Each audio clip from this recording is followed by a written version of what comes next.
Avant de rentrer en zone contrôlée, bien sûr, on prend des précautions. Donc on va s'assurer de ne pas prendre plus de radioactivité que nécessaire pour la réalisation du chantier. Le dosimètre actif, c'est ce petit appareil noir qui se remet à zéro à chaque entrée dans la zone. À partir de là, ce dosimètre va contrôler que l'on respecte les conditions de radioprotection pour la réalisation du chantier. En plus de ce dosimètre actif qui va nous indiquer en temps réel la quantité de radiation prise sur le chantier, nous aurons un deuxième dosimètre appelé dosimètre passif. Ce dosimètre passif partira en développement soit tous les mois, soit tous les 3 mois et contrôlera que la somme des chantiers réalisés est bien égale à la somme des chantiers sur notre dosimètre actif. Derrière ça, bien sûr, il faut qu'on puisse contrôler en zone la quantité que l'on prend à l'instant T. Celui-ci nous donne la quantité de radioactivité que nous avons déjà prise.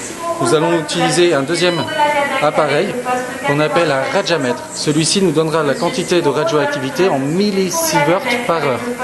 Cela nous permet par exemple d'estimer combien de temps on peut rester sur un chantier en fonction de la radioactivité ambiante.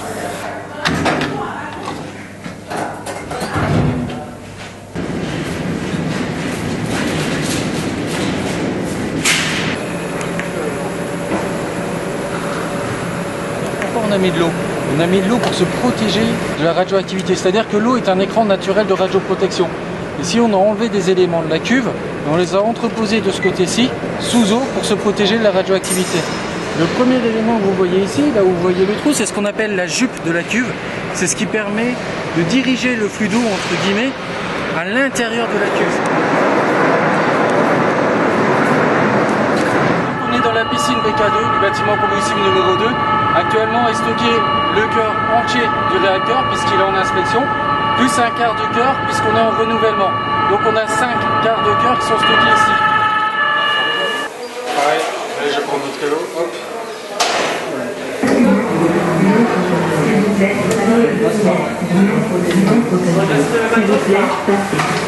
Non contenu, s'il vous plaît, passez.